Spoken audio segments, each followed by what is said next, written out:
ტელეკომპანია იმედი და პრაიმ შოუ სტუდია წარმოგიდგენთ.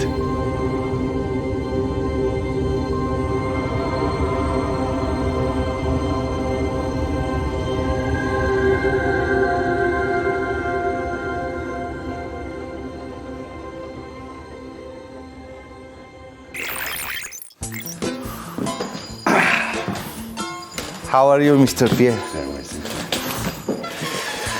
ალბათ ვერასდროს წარმოვიდგენდი, რომ ცხოვრება ისე წავიდოდა, რომ მე აღმოჩნდებოდი მისი უდიდებულესობის, ბატონი პიერ რიშარის სახლში და უღრმესი მადლობა ამ მიღებისთვის. და ალბათ ამ დღეს ვერასდროს ვერ წარმოვიდგენდი და ძალიან ბედნიერი ვარ, რომ აქ ვიმყოფები. Merci. Comment on dit déjà? Madlova. Madlova. Madlova.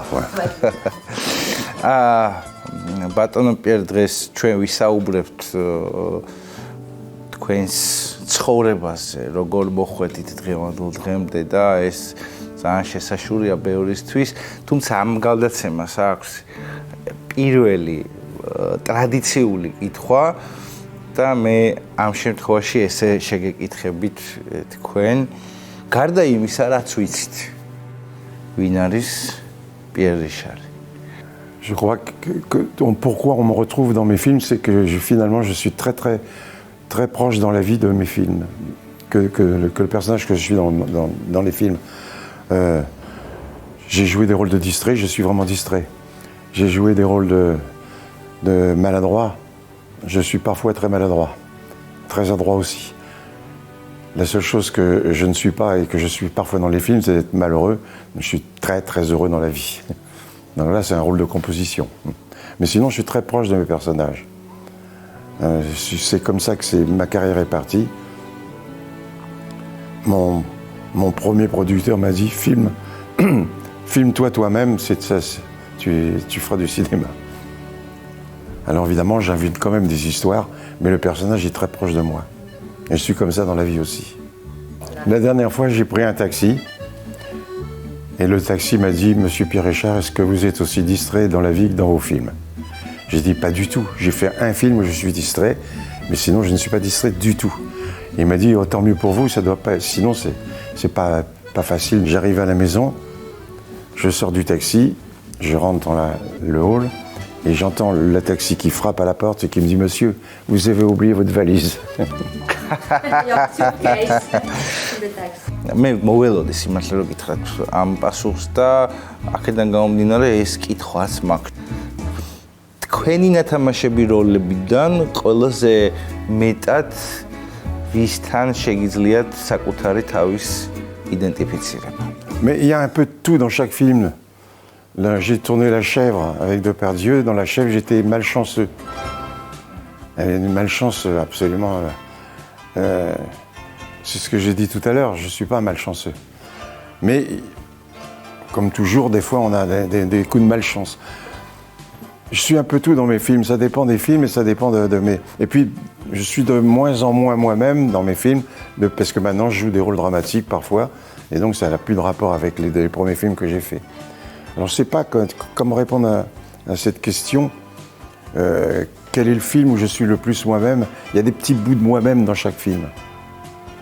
თუმცა ასევე რა თქმა უნდა ძალიან საინტერესო არის როგორ მოხვედით კინოში. რა საკში გადაწყვიტეთ რომ გამختارიყავით მსახიობი და მე რამდენადაც ვიცი თქვენ დაიბადეთ საფრანგეთში ქალაქ ვალანსიენში, სადაც მთელი თქვენი ბავშვობა არის გატარებული და ეს ბავშვობის წლები რო გაიხსენოთ და იმასთან ერთად რო გაიხსენოთ სად გადაწყდა რომ მსახიობი გახდებოდით? Oui, je suis né dans le Nord, à Valenciennes. Mais je suis resté très peu à Valenciennes parce que la guerre est arrivée et un de mes deux grands-pères m'a emmené en voiture et on est descendu parce que les Allemands venaient de la Belgique. Enfin bref, on est parti de Valenciennes très vite. J'y suis retourné pour les années de mon bac, pour les études. J'avais deux grands-pères. J'ai pas eu de père. Mon père s'est pas occupé de moi. Mais j'avais deux grands-pères. Un père qui vivait dans un château, qui était aristocrate, directeur d'une énorme usine. Et puis j'avais un père immigré italien. Donc j'avais deux familles totalement différentes. Et c'était pendant les années de mon bac où un jour j'étais au cinéma. Dans la journée, au lieu d'aller au lycée, j'ai bifurqué, j'étais au cinéma. Et je ne savais pas ce que j'allais voir. J'avais 18 ans. Et je suis rentré, c'était un film américain avec un acteur que je ne connaissais pas, grand, blond, qui était émouvant. Et je l'ai regardé comme ça. J'ai dit, j'ai compris, c'est ça que je veux faire. C'est ce jour-là, en voyant cet acteur américain, je me suis dit, je veux faire du cinéma. Enfin, je veux être comédien, acteur. L'acteur, il s'appelait Danny Kaye. C'était une énorme star américaine des années 50. Et donc, c'est Danny Kaye qui m'a tout à coup révélé que je voulais être acteur. Et 30 ans plus tard, quand le grand blond avec une chaussure noire, The Tall Blonde with a Black Shoe, il est sorti à New York. À la sortie, les gens sont du film. Il y a une dame qui est venue me voir, donc c'était 30 ans plus tard, qui me dit, monsieur, vous êtes formidable, et puis vous me faites tellement penser à mon père. Et puis elle est partie, et j'ai demandé à l'attaché de presse, c'est qui cette dame? Elle dit, c'est la fille de Danny Kaye. Comme ça, on avait la boucle était... ძალიან საინტერესოა და დარწმუნებული ვარ ამაზე თქვენს გიფიქრიათ. აი ის დღე რო არ ყოფილიყო, შემთხვევით რო არ გენახათ ეკრანზე ფილმი დენიკის მონაწილეობით, რამაც როგორც თქვენ ამბობთ, რომ ეს გადაწყვეტილება მიგაღებინათ, რო არ გამოსულიყო თქვენი კარიერა. და საერთოდ ზოგადად აქ რომ არ შემოგებიჯებინათ კინემატოგრაფში, რა შეიძლება ყოფილიყო თქვენი პროფესია მსახიობი რო არ გამختارიყავით? I don't know. It's impossible to be...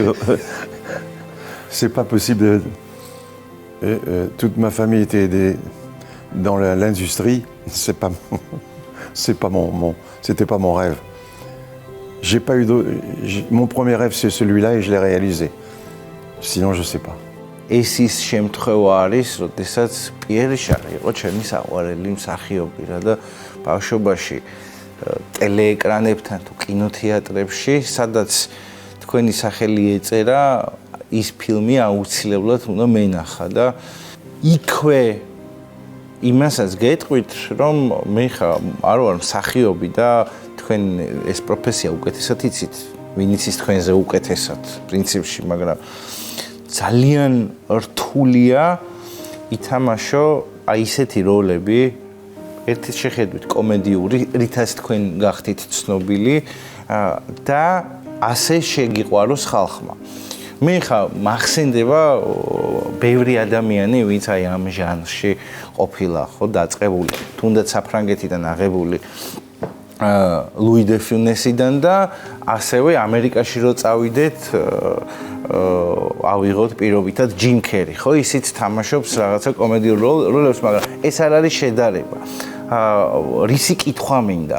თქვენ შემთხვევაში მე არ მახსენდება ასეთი კეთილი თვალების და კეთილი განწყობის მომტანი მსახიობი რა და როგორ ფიქრობთ, რისგან გამომდინარეობს ეს ადამიანური ფაქტორია თუ რამე შეიძლება სხვა იყოს რა, იმიტომ რომ ჩემთვის დარწმუნებული ვარ, არა მარტო ჩემთვის, თქვენი ნათამაშები როლები მხოლოდ და მხოლოდ სიკეთესთან ასოცირდება.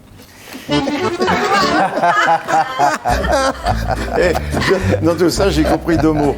De Funès, Jim Kelly. Le reste, bon. De Funès, Jim Kelly. Après, je n'en sais rien parce que je ne m'analyse pas. Je ne me dis pas, si je fais ça, on va bien m'aimer. Je ne m'analyse pas, je suis comme je suis. Il s'est trouvé, il s'est trouvé que je suis en pleine osmose avec le spectateur, mais je ne sais pas pourquoi.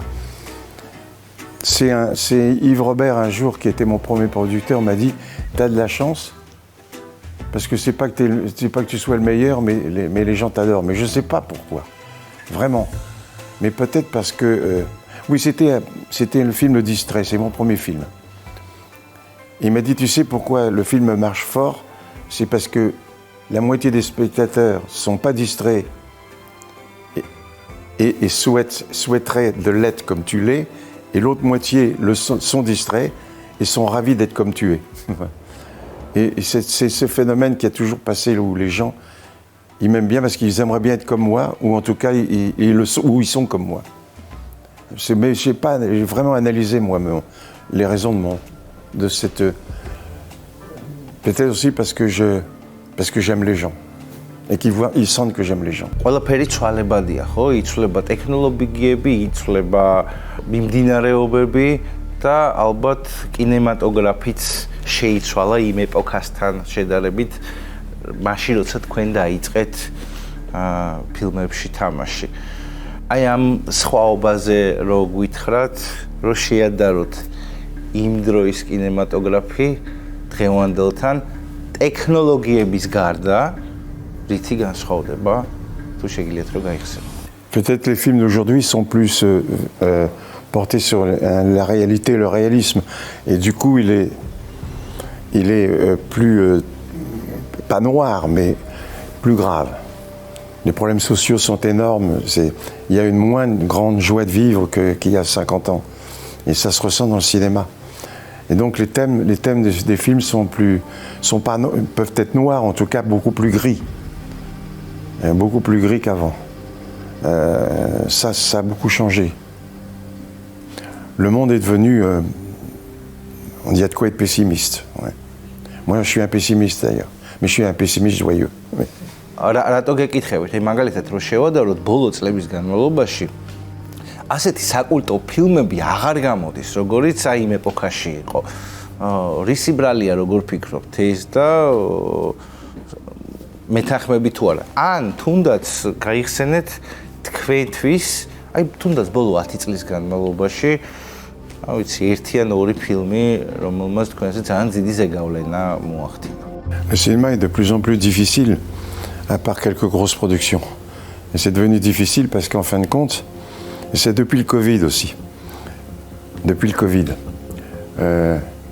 Les gens, pendant 2 mois, ont pris l'habitude de ne pas sortir, ils étaient dans leur fauteuil. Il y a la télévision qui est de plus en plus grande. Les télévisions, c'est comme ça. On appuie sur des touches, on a tous les films qu'on veut. Alors finalement, les gens ont pris l'habitude de regarder la télévision, les films, mais pas prendre leur manteau pour aller voir pour aller sortir et faire la queue pour regarder un film. Ouais, la mode a un peu changé. On peut voir tout ce qu'on veut à la télévision maintenant sans bouger. Alors ça fait du tort au cinéma. Donc le cinéma, il a de moins en moins d'argent, à part quelques grosses productions, puis les autres, ils ont du mal à faire un film. Et j'ai l'impression même que le théâtre a moins souffert depuis le Covid, a moins souffert que le cinéma. Parce qu'au moins les gens vont payer pour voir l'acteur en chair et en os. Le cinéma, on les voit tout de son fauteuil. Et c'est un problème maintenant. მე ასევე ვიცი რომ თქვენ არანაკლებ წარმატებული ხართ თეატრში, თეატრის სცენაზე, თქვენი მონოსპექტაკლის შესახებაც ვიცი და რამდენად რთულია დრო დაგჭეს თეატრისთვის მაშინ როდესაც ყოველთვის და თქვენ შემთხვევაში ზუსტად ვიცი რომ ესეა, ყოველთვის დიდი მოთხოვნილებაა თქვენზე ითამაშოთ ფილმებში. Je joue pas vraiment au théâtre, je fais des one-man shows, je suis seul sur une scène et pendant 1h30 je parle, je raconte le plaisir que j'ai eu de tourner avec des grands acteurs. Je fais rire beaucoup, ça arrive beaucoup, des fois c'est émouvant, mais je fais pas vraiment du théâtre. Par contre, j'ai fait des tournées en France, j'ai même fait des tournées avec ces pièces, c'est pas des pièces, j'étais, il y a longtemps, je connais plus la Russie qu'un Russe. J'étais partout. Mais j'en ai fait, j'étais à San Francisco, j'étais un peu partout avec ces pièces de théâtre. Mais c'est pas du théâtre, c'est du one-man show. Donc je peux pas dire que je fais beaucoup de théâtre, j'ai fait beaucoup de cinéma, j'ai fait 80 films. J'ai pas eu le temps de faire beaucoup de théâtre. J'aimerais quand même, avant de se quitter, dire le plaisir, la joie que j'ai eu de tourner un film en Géorgie. J'ai tourné un film en Géorgie, c'est les 1001 recettes de cuisine amoureux, de Nana Georgiadze. Et je voudrais pas qu'on se quitte sans que je dire l'énorme plaisir que j'ai eu de rester 3 mois à Tbilissi, à tourner. Je n'ai jamais tourné dans un film aussi fou dans sa manière d'être filmé. J'ai jamais vu ça. J'ai fait beaucoup de films, mais celui-là reste un souvenir impérissable. J'aimerais vous dire pourquoi. არ შემიძლია არ კითხოთ ამ ფილმზე, ვიცი რომ ბევრი ფილმია თქვენი სათაყვანებელი, მაგრამ განსაკუთრებით არის სათამაშო, რომელმაც ადამიანებს სხვა ბევრ რაღაცაზე დააფიქრა, მიუხედავად კომედიური ჟანრისა. თუ შეგიძლიათ გაიხსენოთ აი ეს პერიოდი ამ ფილმს, როდესაც იღებდით, დარწმუნებული ვარ მაყურებელს ძალიან აინტერესებს და თუ იცოდით გადაღების პროცესში რომ ასეთი პოპულარული გახდებოდა. Parce que c'est un film, c'est un de mes préférés. Parce que c'est un film qui pose des problèmes très graves sur la puissance de l'argent, sur aussi les rapports père-fils. Et moi, j'ai toujours manqué de rapports père-fils. Donc j'avais 2 raisons pour aimer ce film. Mais qui a eu l'élégance, et ça, grâce au metteur à Weber, de traiter des sujets très graves, mais en comédie. Et donc ça devenait très drôle. Et plus c'était grave, plus c'était drôle. Et plus c'était drôle, plus c'était grave. Pour moi, c'est la quintessence même des comédies que j'aime, ce mélange du solennel et du trivial. ძალიან ბევრი დამწყები მსახიობი გიყურებთ ახლა და რა რჩევას მისცემთ მათ? Il y a tellement... C'est très difficile parce que chacun a son chemin particulier. Il n'y a pas une ligne droite, c'est difficile. La seule chose que je retiens, c'est qu'il faut croire à ses rêves. Après, il y a le talent, il y a le travail, il y a la chance. Bon, mais ça, c'est pas un conseil, ça c'est un constat. Comme conseil, donc, j'en ai pas. Chacun... De Funès, il a fini par être une star à 50 ans. Pourtant, quel talent. Il y en a qui le deviennent à 20 ans. Chacun son chemin personnel. La seule chose, croire à son rêve. Et le rêve, si on y croit vraiment, on a une chance de plus que ça arrive. Et c'est pas sûr. როგორ ფიქრობ დღევანდელი გადმოსახედით თქვენგან ყველაზე დიდი მადლობა ვის ეკუთვნის? Mon grand-père italien. Il s'appelait Paolo Assini. C'est italiano. Et mon grand-père italien, quand il est mort, et c'était mon Dieu, mon grand-père italien. Et quand il est mort, j'étais au pied de son lit, et il a dit à ma mère, ce sera le seul de mes petits-fils qui réussira. Et ça m'est resté dans la tête. Et c'est pareil, moi, j'ai commencé mon premier film à 40 ans. Justement, je parlais de rêve. Et c'est parce qu'il a dit ça que j'ai attendu tranquillement. Je ne me suis pas impatienté, moi qui suis un impatient. 20 ans, 22 ans, 28, 30, je me dis ça viendra. 35, ça viendra. Et j'ai fait mon premier film à 40 ans et je me suis rappelé, mon grand-père a dit, il réussira. J'ai cru à ce qu'il a dit. Et donc, c'est ça, le rêve.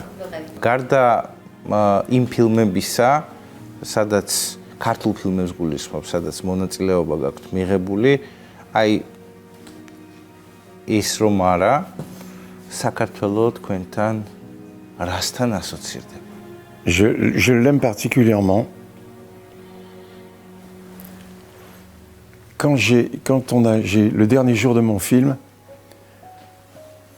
j'ai pris l'avion à Tbilissi.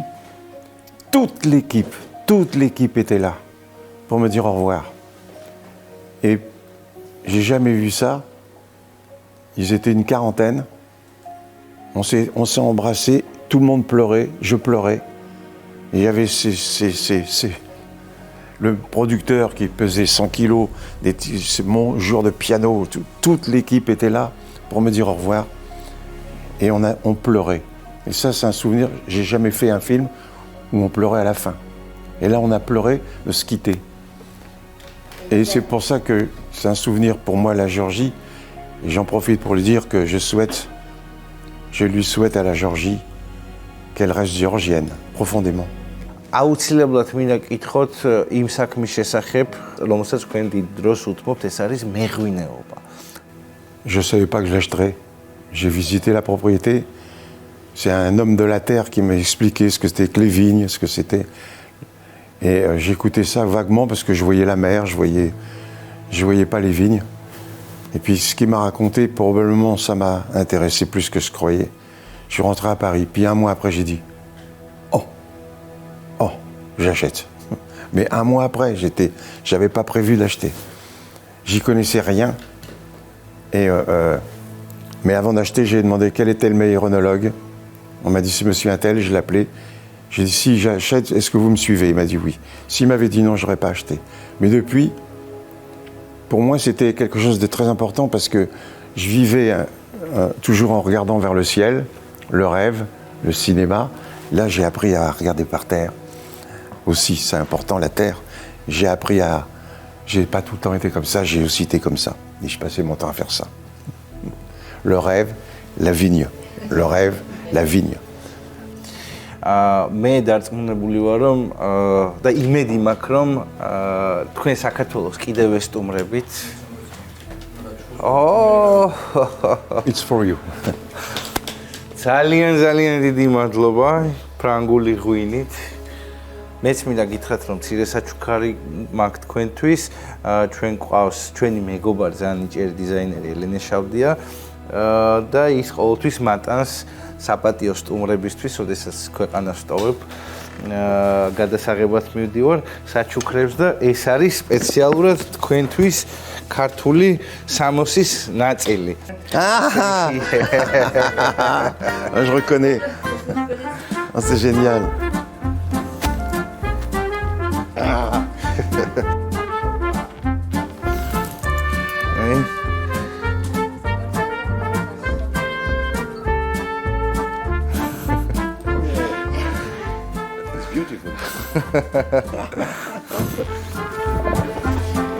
ხელი უნდა მოვაწერინო ბატონ პირს ნაჩუქარ ღვინოზე.